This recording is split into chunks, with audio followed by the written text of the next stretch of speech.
귀한 찬양 감사합니다. 모든 현상에는 현상의 이유가 되는 원인이 있습니다. 무슨 말인가? 예를 들어서 집에서 기르는 개가 집에서 개를 기르는데 이상한 행동을 한다. 보이는 현상만 가지고는 그 그릇된 행동을 고칠 수 없다는 거죠. 개가 그렇게 행동하는 원인, 즉 뿌리를 알아야 문제를 바로 잡을 수 있다는 겁니다. 나무도 그렇잖아요. 보이는 나무가 있고 또 잎사귀가 있고 열매가 있는데 그런 열매를 왜 맺었는지 알기 위해서는 흙에 가려져서 보이지 않는 그 뿌리, 어떤 상태, 그런 거를 봐야 한다는 것이죠. 문제견들의 행동을 분석하고 또 그에 맞는 솔루션을 제공하는 프로그램이 있죠. EBS의 세상에 나쁜 개는 없다, 새나개. 지난주에 했던 프로그램 우연히 보게 되었는데요. 화면에 있나요? 망치라는 아이인데 아주 싸나운 아이입니다. 얘가 잘 물어요. 주인을 묵니다. 그리고 막 짖기도 하고 과격한 행동을 하고. 다음 화면 있나요? 이 고민을 하면서 이제 했는데 잘 문다는 거죠. 싸납게 하고. 근데 이제 그만 보여주셔도 됩니다. 네. 이제 처음 개행동 전문 분석가가 와서 처음에 물어보는 게 그거예요. 이 망치가 여기 왜 어떻게 오게 됐나요? 거기에서부터 원인을 알 수 있죠. 유기견 입양소에서 유기견 보호소에서 입양을 했는데 아주 어렸을 때 버려진 거예요. 그래서 모견과 오래 있어야 하는데 뭐 이렇게 살탁 주고 쓰담쓰담 해주고 엄마의 사랑을 받아야 되는데 그런 과정이 생략된 채 이 집에 온 거예요. 그러니까 이 개가 예민하게 만지는 것에 대해서 견디질 못하는 거죠. 또 마침 남자 주인은 장난기가 심해요. 이제 툭 건드려서 그런 반응이 오면 재밌으니까 계속 장난을 치는 거죠. 그러면 그 행동은 더 과격해지고, 또 여자 주인한테도 이 보호자한테도 문제가 있었는데 뭐냐면 무는 행동은 분명히 잘못된 거잖아요. 그러면 따끔하게 훈육을 하고 혼내야 되는데 그렇지 않고 안아주는 거죠. 그러면 그 행동을 했을 때 안아주니까 이 개는 더욱더 과격한 행동을 하고, 그게 두 보호자가 다 문제가 있었던 거죠. 모든 인생도 마찬가지입니다. 현상만 가지고는 해결할 수가 없어요. 보이는 현상 이면에는 그 현상을 있게 한 원인, 이유, 뿌리, 근거, 그것이 있다는 겁니다. 그런 것을 예민하게 살펴보고 치료해야죠. 뭔가 잘못됐으면 그 뿌리부터 고쳐야 한다는 거예요. 저도 아내한테 밥 먹고 여보 물 좀 줘 그러면 보통은 그냥 주는데 가끔은 차갑게 그런 말이 되더라고요. 물은 셀프예요. 그러면 이제 고민을 해야죠. 왜 물이 셀프가 됐을까? 뭐가 잘못됐을까? 어디서부터 첫 단추가 잘못 끼워진 걸까? 원인을 찾아야 됩니다. 현상만 가지고는 알 수가 없어요. 근데 오늘 본문에 보면은 유대 나라가 망해요. 문을 닫습니다. 포로로 다 끌려가요. 우리 예레미야 읽어서 알잖아요. 눈물의 선지자 예레미야, 그 슬픔 가득한 한 개인이 파산을 해도, 어떤 공동체가 문을 닫아도 그것은 굉장히 큰 일인데, 하나님의 민족이라 일컬어지는 이스라엘 유다가 완전히 망해서 이역만리 타국으로 끌려갑니다. 현상이죠. 여기에는 분명한 이유가 있다는 거예요. 괜히 그렇게 된 것이 아니라는 거죠. 우리가 말씀을 통해서 깨달아야 될 건 하나님의 백성이라 일컬어지는 이 유다가 왜 그렇게 망했는가, 왜 끌려가게 되었는가, 그것을 아는 것이 중요합니다. 너무너무 감사하게도 오늘 본문에는 참 명확하게 말해주고 있습니다. 오늘 말씀 15절인데요. 너는 어찌하여 내 상처 때문에 부르짖느냐? 내 고통이 심하도다. 내 악행이 많고 내 죄가 허다함으로 내가 이 일을 너에게 행하였느니라. 하나님께서 이스라엘 백성을 행하신 일은 상처와 고통이었습니다. 처절한 아픔이었어요. 그런데 이런 아픔의 이유가 악행과 죄였다는 거예요. 그런데 우리가 여기서 주목해야 해서 볼 것은, 성경은 이스라엘 백성들이 저질렀던 그 악행과 죄의 분량에 대해서 분명하게 꼬집어서 지적을 합니다. 이스라엘 백성이 저질렀던 악행과 죄가 어느 정도였을까? 악행이 많았고요. 분명히 기록하고 있죠. 악행이 많았고 죄가 허다했다라고 말합니다. 영어 성경에는 Great guilty and many sins라고 되어 있습니다. 큰 죄예요. 큰 악행입니다. 뭐 어느 정도의 악행이 아니라 아주 큰 악행이고 또 많은 죄였습니다.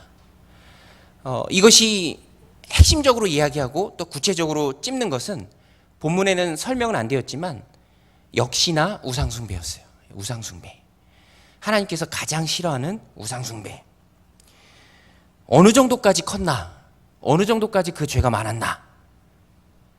뭐 우리 다 알고 있지만 정말 놀랄 일이죠.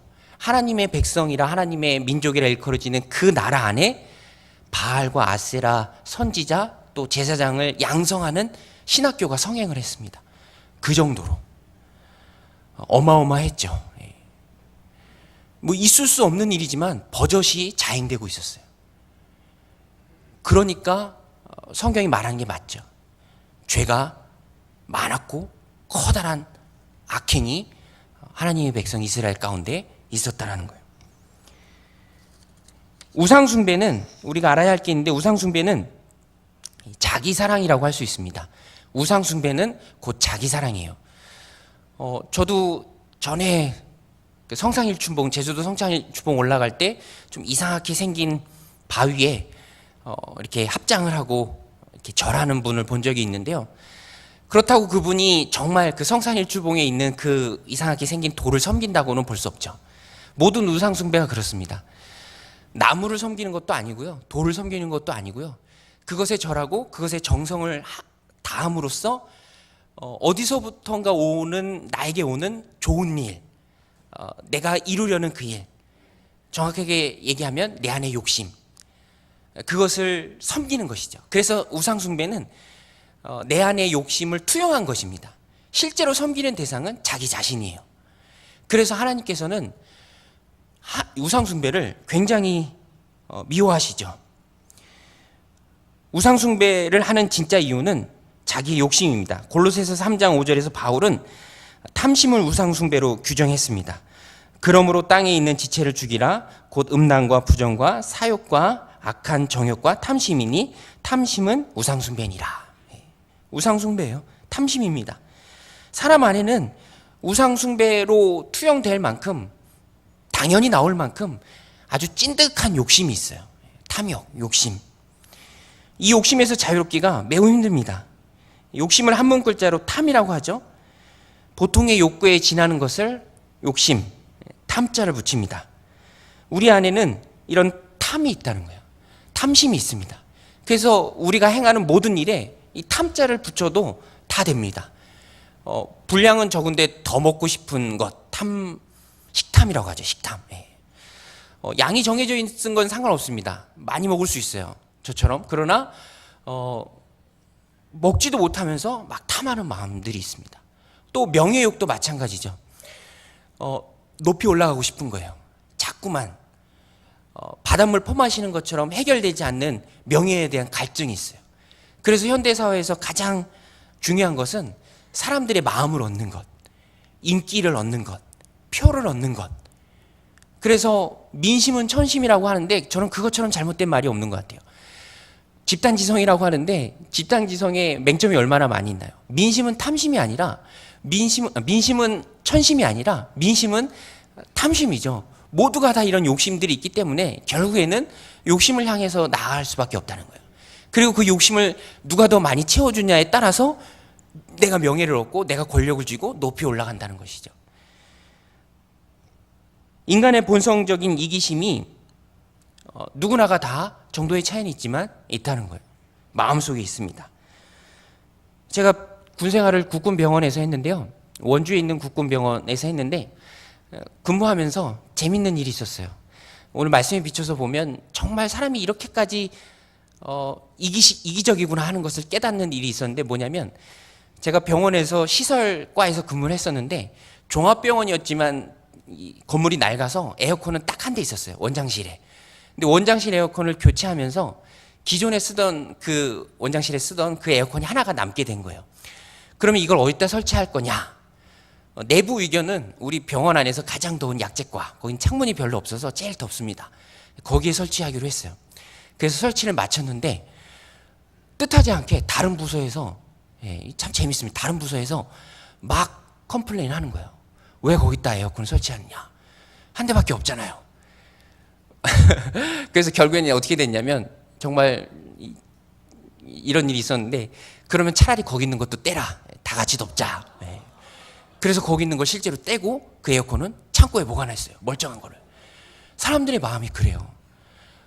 미국의 어떤 부자가 그랬다면서요. 나는 내가 부자가 되는 걸로 만족하지 않는다. 나는 모든 사람들이 가난해지는 걸 원한다. 그 저는 사람들이 이렇게 이기적이라니까요. 근데 우리 정인교회가 너무너무 좋은 곳이 뭐냐면, 최근에 또 깨닫게 됐는데, 최근에 우리 중등부실을 새로 만들어서 이사 갔는데 너무너무 좋아요.